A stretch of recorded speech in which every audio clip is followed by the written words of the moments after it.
नमस्ते, आप सभी को मेरा प्रणाम। हमने गुप्त नवरात्रि के लिए एक वीडियो बनाया था जहाँ पे हमने नवदुर्गा साधना के बारे में बात की थी। उस वीडियो के अंदर बहुत सारे लोगों ने बहुत सारे प्रश्न पूछे नीचे कमेंट सेक्शन के अंदर।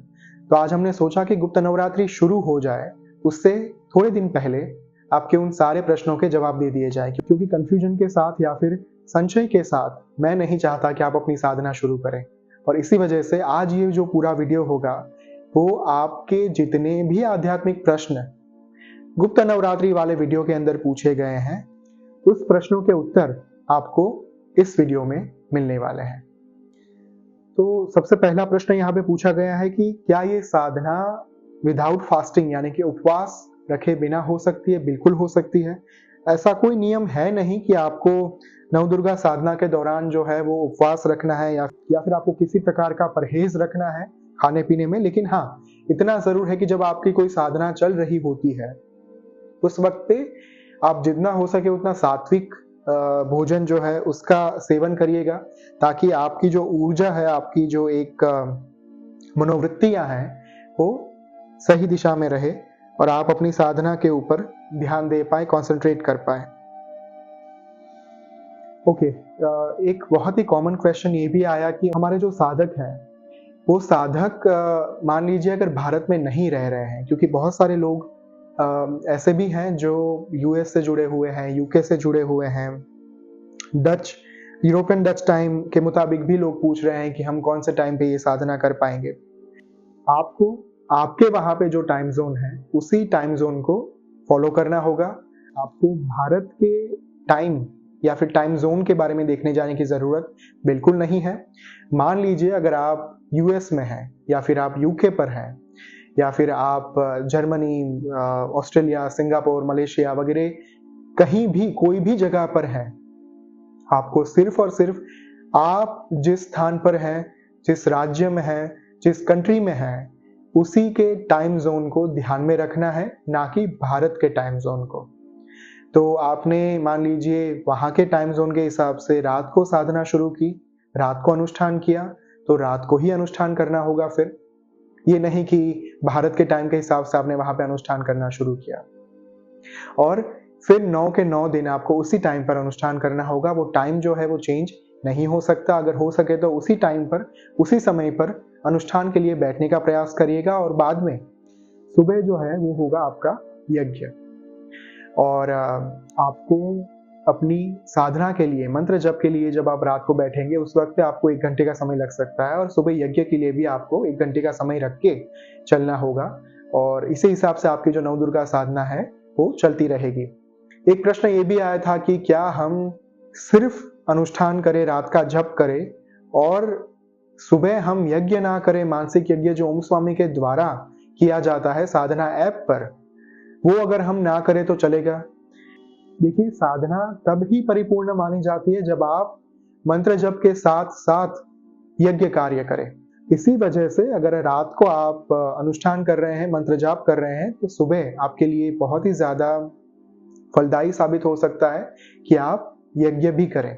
और यज्ञ के लिए आपको कोई भी फिज़िकल इंग्रीडिएंट्स की आवश्यकता नहीं होगी, क्योंकि ये मानसिक यज्ञ होने वाला है जहाँ पे आपको सिर्फ़ अपना मोबाइल चाहिए और अपने हेडफ़ोन्स चाहिए या फिर ईयरफ़ोन्स चाहिए। आप अपने घर पर बैठकर आराम से किसी भी प्रकार के भौतिक द्रव्यों के बिना ये यज्ञ जो है वो कर पाएँगे मानसिक यज्ञ के माध्यम से। और ये यज्ञ भी जो है वो ओम स्वामी के द्वारा आपको कराया जाएगा। तो इसी वजह से मैं आपको बार-बार कहता आया हूँ कि जब एक सिद्ध गुरु, जिन्होंने स्वयं ललिता माँ महात्रिपुर सुंदरी के दर्शन किए हैं श्री विद्या साधना के माध्यम से, जिन्होंने अपने जीवन में 2 दशक तक या उससे भी ज़्यादा साधना की है मंत्रों की, अगर वे आपको कुछ साधना करा रहे हैं, तो आपको वो साधना का फल अवश्य मिलेगा। इसमें कोई संशय रखने की आवश्यकता नहीं है। एक प्रश्न ये आया था कि क्या हमारी जो नित्य पूजा है, नित्य पूजा यानी आप मान लीजिए दूसरे किसी मंत्रों का उच्चारण कर रहे हैं अपने दैनिक रूटीन के दौरान आपकी रोज़मर्रा के जीवन में, तो क्या हम उसे कंटिन्यू कर सकते हैं? जी बिल्कुल, आप अपनी नित्य पूजा जो है उसे कंटिन्यू कर ही सकते हैं। साधना और पूजा में अंतर है। साधना एक समय पे एक ही हो सकती है, लेकिन नित्य पूजा जो है वो आपकी साधना के दौरान चल ही सकती है।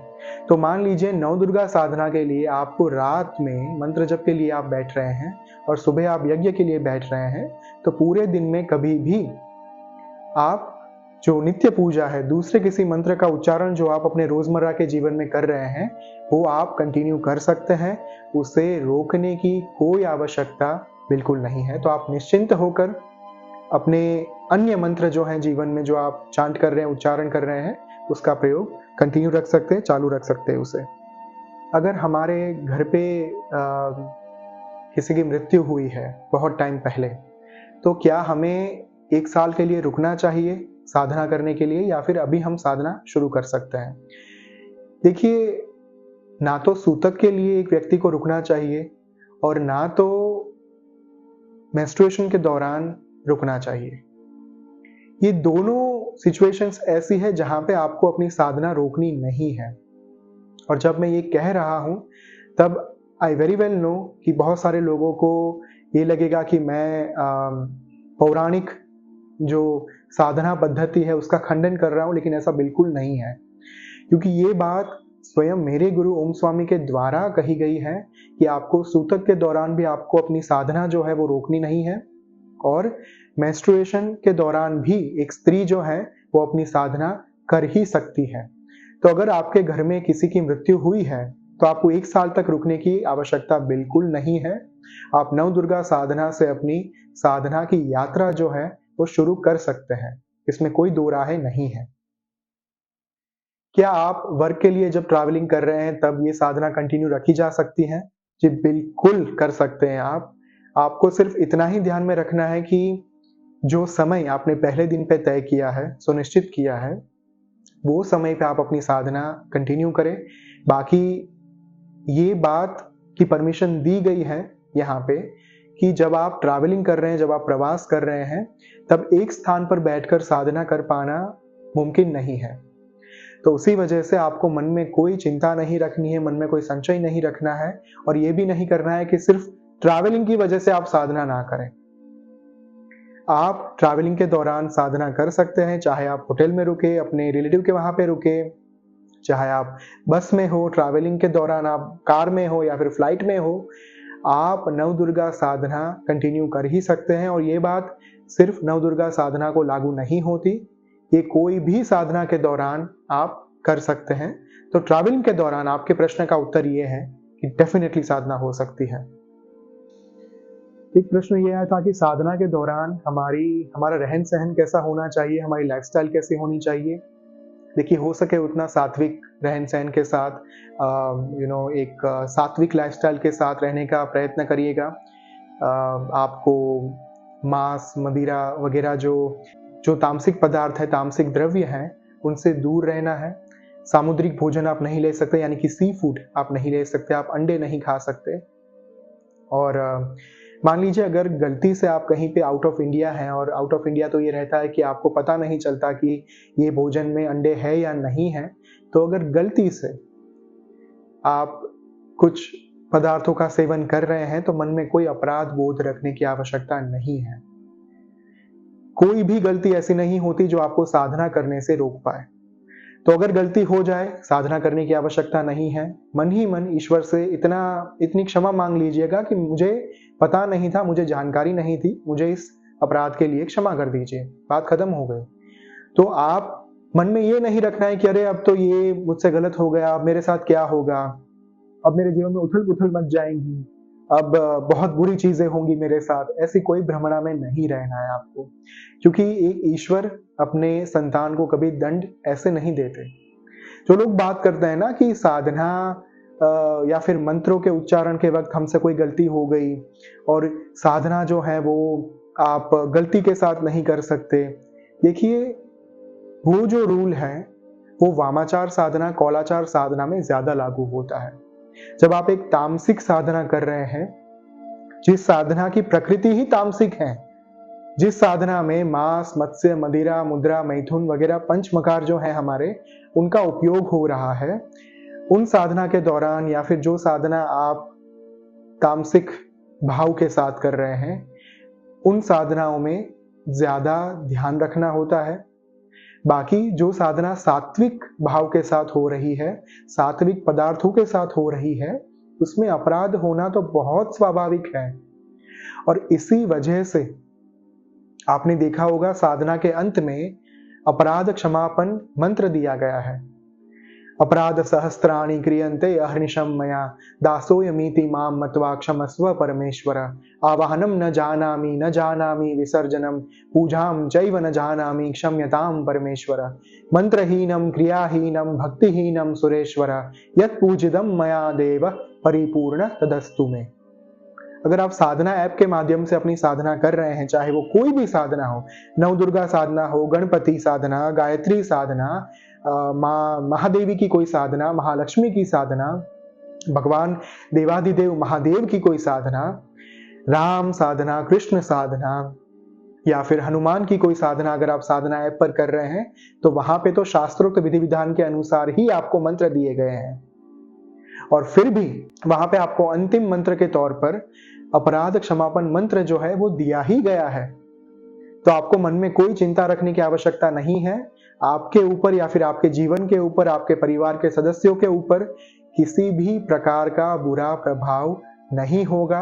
और इस भ्रमणा से बाहर निकल जाइए कि साधना में अगर कुछ गलत हो गया तो मेरे जीवन पर कुछ गलत असर होगी इसकी। ऐसा कुछ नहीं होता। भौतिक रूप से हमें किन किन चीजों का ध्यान रखना चाहिए?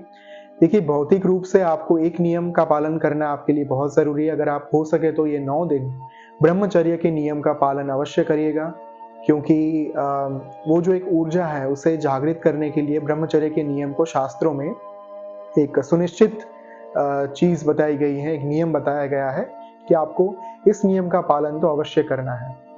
तो ब्रह्मचर्य रखिए, एक समय पर ये साधना करने का प्रयास करिए और हो सके उतना सात्विक भोजन लेने का प्रयास करिए। बस यही कुछ नियम ऐसे हैं जिसका पालन आपको करना है।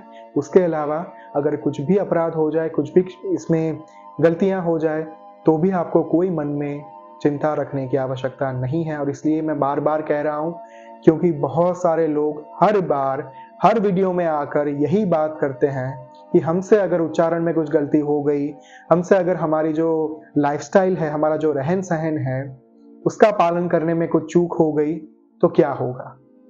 और इसी वजह से मैंने इस पॉइंट पर इतना ज्यादा एम्फसाइज किया है कि आपके जीवन के ऊपर या फिर आपके परिवार के ऊपर कोई समस्या नहीं आएगी।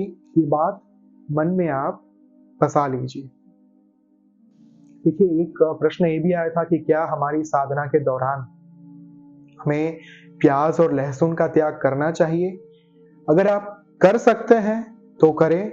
बाकी हर एक घर में, हर एक परिवार में ये लिबर्टी नहीं होती, ये स्वतंत्रता नहीं होती कि वो प्याज और लहसुन का त्याग कर पाए। क्योंकि मान लीजिए एक घर में 4 लोग रह रहे हैं और 4 लोग में से जो लोग साधना कर रहे हैं वो शायद 1 या 2 लोग होंगे। तो उनके लिए अलग से भोजन पकाना हर घर के व्यक्ति के लिए संभव नहीं हो सकता। लेकिन अगर आपके घर में ये सुविधा है कि आप अपना भोजन अलग से पका सकते हैं तो आप अवश्य करिए। अगर आपका भोजन अलग से बनाया जा सकता है, बाहर से आप कुछ मंगवा रहे हैं, अगर आप बैचलर हैं तो बाहर से फूड मंगवा रहे होंगे, तो आपको डेफिनेटली जो है वो जैन फूड का ऑप्शन भी आजकल तो हर एक रेस्टोरेंट में प्राप्त होता है। तो अगर कर सकते हैं तो त्याग करिए, अगर नहीं हो सकता तो मन में कोई चिंता रखने की या फिर संशय रखने की आवश्यकता नहीं है। आप वो कंटिन्यू कर सकते हैं, आप प्याज लहसुन जो है वो खा सकते हैं। क्या साधना ऐप फ्री है? जी हाँ, बिल्कुल, ये 100% फ्री ऐप है। इसके ऊपर आपको कोई साधना करने के लिए 1 भी रुपया नहीं देना पड़ेगा। डेफिनेटली जो साधना की एक खासियत होती है या फिर साधना के लिए जो एक आवश्यक कर्म होता है वो है दक्षिणा दान। अगर आप ये दक्षिणा जो है साधना ऐप पर देना चाहते हैं तो आप डोनेट कर सकते हैं। अगर आप बाहर कहीं करना चाहते हैं, दक्षिणा दान करना चाहते हैं, तो आप बाहर भी दक्षिणा दे सकते हैं। इसमें कोई ऐसा रूल नहीं है कि आपने अगर साधना ऐप पर साधना की तो कोई रुपये देने पड़ेंगे या फिर आपको कोई फीस भरनी पड़ेगी या फिर आगे जाकर कोई सब्सक्रिप्शन आएगा। ऐसा कुछ भी नहीं है। ये कंप्लीटली फ्री ऐप है और इस ऐप को लाने का हेतु ही यही था कि समाज में घर घर तक साधना पहुंचाई जाए। एक बहुत ही कॉमन क्वेरी ये आई थी कि साधना के दौरान नींद आती है या फिर हमारा ध्यान जो है, हमारा जो कंसंट्रेशन है, वो नहीं लग पाता काफ़ी बार। देखिए ऐसा बहुत होगा, क्योंकि जब आपने साधना की यात्रा शुरू की है ना अभी, तो आपका मन जो है उसे तालीम नहीं दी गई साधना करने के लिए। और साधना कोई बिंज वॉचिंग नहीं है, नेटफ्लिक्स नहीं है वो, अमेज़न प्राइम नहीं है, कोई वेब सीरीज़ या फिर फ़िल्म नहीं है। यहाँ पे आपको बैठने के लिए, अपने मन को एकाग्र करने के लिए मेहनत करनी पड़ेगी और तभी जो दिव्य ऊर्जा को आप जागृत करने का प्रयत्न कर रहे हैं, जिस मंत्र को आप जागृत करने का, सिद्ध करने का प्रयत्न कर रहे हैं, वो जागृत हो पाएगा। यही तो साधना है, यही तो है मन को साधना। साधना कोई फिजिकल रिचुअल से ज़्यादा आप ये मानकर चलिए कि मन को जब साधा जाए, वो होती है साधना। तो आपके जीवन में जब आप यात्रा की शुरुआत कर रहे हैं, चाहे वो मंत्र जप हो, अभिषेकम हो, यज्ञ हो, नित्य पूजा हो, यहाँ पे आपको ये मानकर चलना होगा कि हर दिन सेम नहीं होने वाले, एक समान नहीं होने वाले। कुछ-कुछ दिन आपकी एकाग्रता बहुत ज़्यादा होगी, कुछ-कुछ दिन आपका ध्यान बहुत अच्छा लगेगा, कुछ दिन ऐसे भी होंगे जहाँ पे आप बिल्कुल ध्यान नहीं लगा पाएँगे। आप सिर्फ़ और सिर्फ़ अपनी नित्य पूजा पूर्ण करने के लिए ही वो चैंटिंग कर रहे होंगे, उच्चारण कर रहे होंगे। तो इसके लिए भी तैयार रहिए और ये इसमें कोई बुरी बात नहीं है। देखिए हमारे मन को शास्त्र में कपि की संज्ञा दी गई है, मरकट की संज्ञा दी गई है। मरकट यानी वानर, ये वानर की तरह उछलता रहेगा, इसको ही तो साधना है हमें। और अगर एक बार आपने धीरे-धीरे आप एक डिसिप्लिन के साथ, डेडिकेशन के साथ, कमिटमेंट के साथ और कंसिस्टेंसी के साथ आप अपनी यात्रा में आगे बढ़ते रहें, तो एक ना एक दिन ऐसा आएगा जहाँ पे आपका मन जो है वो धीरे-धीरे भटकना कम कर देगा और बाद में बिल्कुल बंद हो जाएगा। लेकिन इस रास्ते पर, इस मार्ग पर आपको चलते रहना है, आपको रुकना नहीं है। बस ये एक ही बात आप हमेशा याद रखिएगा और ये एक बात याद रखने मात्र से ही आपकी आध्यात्मिक यात्रा में आपकी उन्नति अवश्य होगी, इसमें कोई दो राहें नहीं है। एक सवाल ये भी आया था कि हमें मंत्र का उच्चारण करना नहीं आता, तो हम क्या करें? इसीलिए तो साधना ऐप दी गई है। साधना ऐप पर ओम स्वामी की अपनी आवाज़ में आपको मंत्र प्राप्त हो रहे हैं, आपको सिर्फ वो मंत्रों को सुनना है। वही तो है मानसिक साधना। अगर आपको ये डर लग रहा है, अगर आपके मन में ये संशय है कि अगर गलत मंत्र का उच्चारण हो गया तो क्या करेंगे? आपको कोई चिंता करने की आवश्यकता नहीं है। आपको सिर्फ वो साधना ऐप पर जाकर नवदुर्गा साधना या फिर अन्य कोई भी साधना आप शुरू कर सकते हैं और वो साधना शुरू करने के बाद आपको सिर्फ एक मंत्र को पूर्ण एकाग्रता के साथ सुनना होगा और वो सुनने मात्र से ही आपको वही फल प्राप्त होगा जो फल आपको मंत्र के उच्चारण से प्राप्त होता है। अगर आप एकाग्र चित्त के साथ उस मंत्र के ऊपर ध्यान दे रहे हैं तो वही फल प्राप्त होगा। मैं इसलिए कह रहा हूँ क्योंकि स्वयं ओम स्वामी की जो साधना थी हिमालय में, वो उन्होंने मानसिक साधना की थी।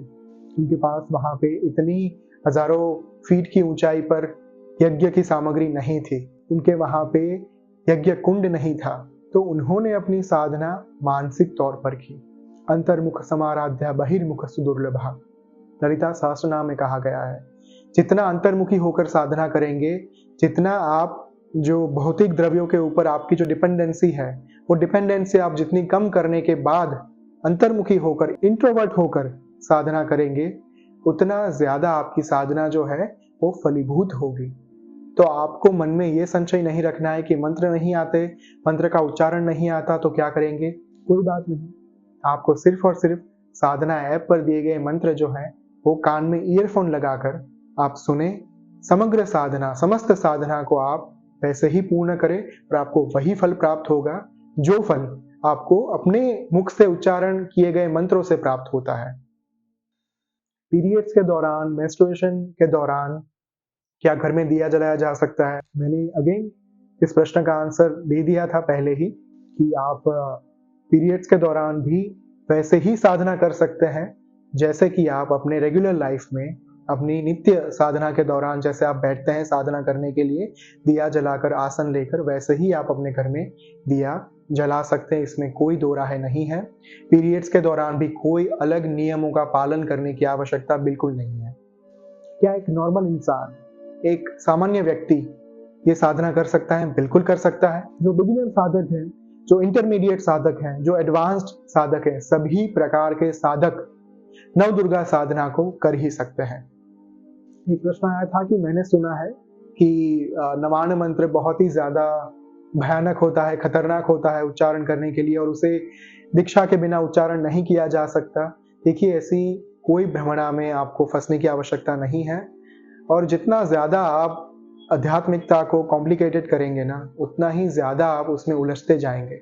नवान्न मंत्र, नवदुर्गा साधना एंड जो भी सारे मंत्र साधना ऐप पर दिए गए हैं, उन मंत्रों के लिए आपको किसी भी प्रकार की दीक्षा की आवश्यकता नहीं है।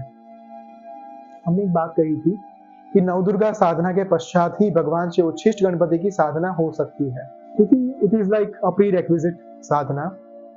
तो अगर आप नवदुर्गा साधना पूर्ण कर रहे हैं इस गुप्त नवरात्रि के दौरान, उसके बाद आने वाली कोई भी चतुर्थी पर आप जो है ये भगवान श्री उच्छिष्ट गणपति की साधना शुरू कर सकते हैं। तो आप नवरात्रि पूर्ण होने के बाद की जो चतुर्थी आएंगी उस पर ये साधना शुरू कर पाएंगे। सर 11 फेब को मेरा एक एग्जाम है, तो 10 और 11 को मैं घर नहीं रहूंगा और कंटिन्यूस ट्रैवलिंग मेरा रहेगा, तो क्या मैं 12 से साधना स्टार्ट कर सकता हूँ? जी बिल्कुल नहीं। आप कोई भी दिन का गैप नहीं रख सकते। अगर आप शुरू करना चाहते हैं साधना, तो पहले दिन से ही वो साधना शुरू करनी होगी और आखिरी दिन तक आपको कंटिन्यू करनी होगी। ये नहीं कि पहले 2 या 3 दिन आप नहीं कर पाए और फिर आखिरी के जो 6 दिन है वो आपने साधना की। साधना ऐसे नहीं की जाती। 9 दिन की साधना है तो वो 9 दिन की ही हो सकती है, 6 दिन की नहीं हो सकती। तो अगर आप 10 से शुरू नहीं कर पा रहे हैं तो आपको नेक्स्ट जो नवरात्रि आएंगी तब तक वेट करना होगा साधना करने के लिए, और उस नवरात्रि में आप कर सकते हैं साधना। लेकिन ये मत करिएगा कि 2 दिन नहीं की और तीसरे दिन से आपने शुरू की। एक प्रश्न बहुत ही सुंदर आया था कि क्या हम अगर सुबह भौतिक द्रव्यों के साथ यज्ञ करना चाहते हैं तो कर सकते हैं? बिल्कुल कर सकते हैं। रात को आपका अनुष्ठान होगा वहां पे नवदुर्गा साधना का, साधना ऐप पर, और वो अनुष्ठान पूर्ण होने पर आप सुबह साधना ऐप पर जो यज्ञ चल रहा है, आप अपने घर पे यज्ञ कुंड स्थापित करने के बाद मार्केट से आप हवन सामग्री जो है वो लेकर आइए, घी लेकर आइए और अपने घर पे ये साधना जो है वो आप कर सकते हैं। जो साधना ऐप पर एक एक आहुति दी जा रही है, मान लीजिए वहां पे नवान्न मंत्र की आहुति दी जा रही है, ओम ऐं ह्रीं क्लीं चामुंडाय विच्चे ओम स्वाहा। तो जैसे ही स्वाहा वहां पे उच्चारण किया जाए ओम स्वामी के द्वारा, वैसे ही आप अपने यज्ञ में आहुति दे सकते हैं। चाहे आपको मंत्र आते हो या ना आते हो, आप देख देख कर जो आहुति है वो दे सकते हैं। तो डेफिनेटली आप चाहे तो मानसिक यज्ञ कर सकते हैं सिर्फ स्क्रीन को देखकर, या फिर आप घर में यज्ञ कुंड लाकर भौतिक द्रव्यों के साथ आहुति दे सकते हैं। ब्रह्मचर्य का पालन करना है या नहीं करना, मैंने उत्तर दे दिया। डेफिनेटली करना है अगर हो सके तो। उपवास करना है, ये भी आपके ऊपर डिपेंड करेगा। अगर आप उपवास करना चाहते हैं तो आप करें, अदरवाइज सात्विक भोजन तो डेफिनेटली आपको लेना है। पथारी में आपको सोना है, यानी कि आप जो बिस्तर यूज करते हैं उसमें आप सोना है, या फिर कहीं पे डेफिनेटली आप अपने ही बिस्तर में सो सकते हैं। आपको कहीं पे जो है ऑस्टेरिटी को उसका पालन करने की आवश्यकता नहीं है, आप अपने ही बिस्तर में सो सकते हैं। रुद्राक्ष माला का यूज हो सकता है, डेफिनेटली रुद्राक्ष माला, अगर आप फिजिकल माला के ऊपर जाप करना चाहते हैं तो रुद्राक्ष माला का उपयोग यहाँ पे हो सकता है। इस साधना के लिए रुद्राक्ष माला का ही उपयोग होता है। और आखिरी क्वेश्चन, लाल आसन लाल कपड़े। देखिए, आसन कोई भी रंग का हो, उसके ऊपर लाल कपड़ा बिछाकर आप उसे लाल आसन बना ही सकते हैं। तो अगर हो सके तो लाल आसन के ऊपर बैठिए और हो सके तो लाल वस्त्र को धारण करिए, क्योंकि नवदुर्गा साधना के लिए इन दोनों चीजों की आवश्यकता होती है। अगर आप कर पा रहे हैं तो जरूर करें, अगर नहीं हो पा रहा कोई बात नहीं। रोज एक ही माला से साधना करनी है या फिर माला बदलनी है? देखिए, एक साधना जो मैंने कहा था वो एक माला पे करनी चाहिए। चाहे इसमें ये पूरी नवदुर्गा साधना है, यहाँ पे नवदुर्गाओं की शक्तियों को जागृत किया जा रहा है, तो वो आपको एक ही माला पे करनी है। वो ये नहीं कि हर दिन आपने माला बदल दी। साधना जैसे आप बदलेंगे, वैसे ही आपकी माला बदलनी चाहिए। लेकिन ये जो साधना है नवदुर्गा साधना, उसमें नवदुर्गा की शक्तियों को एक-एक दिन पे जागृत किया जाएगा। इवन भविष्य में भी आप कभी भी ये साधना वापस कर रहे हैं आने वाली कोई भी नवरात्रि के दौरान, तो आप इसी माला का उपयोग कर सकते हैं जिस माला का उपयोग आपने पहली नवदुर्गा साधना में किया था। तो जिस भी माला के ऊपर जो साधना की गई है, उस माला के ऊपर बार-बार वही साधना पुनरावर्तित हो सकती है। संकल्प कैसे लेना होता है? संकल्प आप जब पहले दिन पे नवदुर्गा साधना शुरू करेंगे, उस वक्त पे साधना ऐप पर ही आपको दिया जाएगा। वहाँ पे आपको अपना जो संकल्प है वो लिखना होगा कि मैं इस उद्देश्य के कारण, इस उद्देश्य की पूर्ति के लिए ये साधना कर रही हूँ या फिर कर रहा हूँ। साधना ऐप हिंदी में भी अवेलेबल है क्या? डेफिनेटली अवेलेबल है। जब आप साधना ऐप को डाउनलोड करेंगे, उस वक्त पे आपको एक ऑप्शन दिया जाएगा कि आप इंग्लिश में करना चाहते हैं या फिर हिंदी में करना चाहते हैं। तो प्रोफाइल बनाते वक्त आप हिंदी लैंग्वेज पसंद करिएगा। अगर आपको हिंदी में साधना जो है उसका महत्व जानना है, तो आप हिंदी भाषा को सिलेक्ट कर सकते हैं। अगर आपको भाषा बदलनी है बाद में, तो आप प्रोफाइल में जाकर, सेटिंग्स में जाकर भी अपनी जो लैंग्वेज है साधना ऐप की, वो इंग्लिश से हिंदी कर सकते हैं या फिर हिंदी से इंग्लिश कर सकते हैं। मेरा बेटा अगर 8 साल का है, तो क्या वो ये साधना कर सकता है या नहीं? डेफिनेटली अगर आपका बेटा इतनी छोटी उम्र से कोई साधना करने के लिए एक उत्साह दिखा रहा है, तो डेफिनेटली उनको ये साधना करने के लिए आपको मोटिवेट करना चाहिए। हाँ, I know it very well कि एक छोटा बच्चा जो है वो साधना उस डेडिकेशन के साथ शायद ना कर पाए जिस डेडिकेशन के साथ बड़े लोग साधना करते हैं। तो कोई बात नहीं, लेकिन जो माँ की दिव्यता है, उन माँ की जो एक ऊर्जा है, वो अगर इतनी छोटी उम्र से कोई बच्चा धारण करना चाहता है, तो डेफिनेटली आपको उसे मोटिवेट करना ही चाहिए।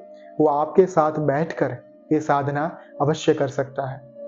क्या भगवान गणपति की साधना नवदुर्गा साधना के साथ हो सकती है? नहीं हो सकती, क्योंकि मैंने कहा था एक समय पर एक साधना ही हो सकती है। तो नवदुर्गा साधना अगर चल रही है, तो गणपति साधना आप उसके बाद कर सकते हैं। अगर आप गणपति साधना कर रहे हैं, तो आप आने वाली कोई नवरात्रि में नवदुर्गा साधना पुनः कर पाएंगे।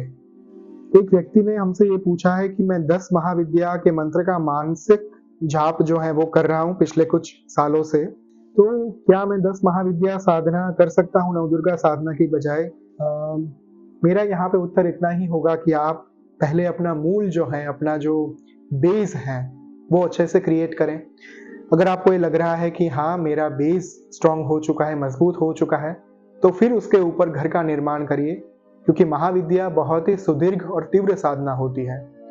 अगर आपका मूल ही मजबूत नहीं है, तो उसके ऊपर बना हुआ घर कैसे टिक पाएगा?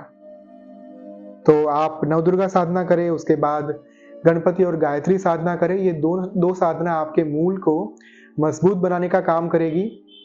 नवदुर्गा साधना जो नवरात्रि के दौरान आती है, उसके बाद गणपति जब आप करें तो 1.25 लाख जप करें उसके, और गायत्री साधना जो है वो भी 1.25 लाख जप जो है वो उसके आपको करने होंगे।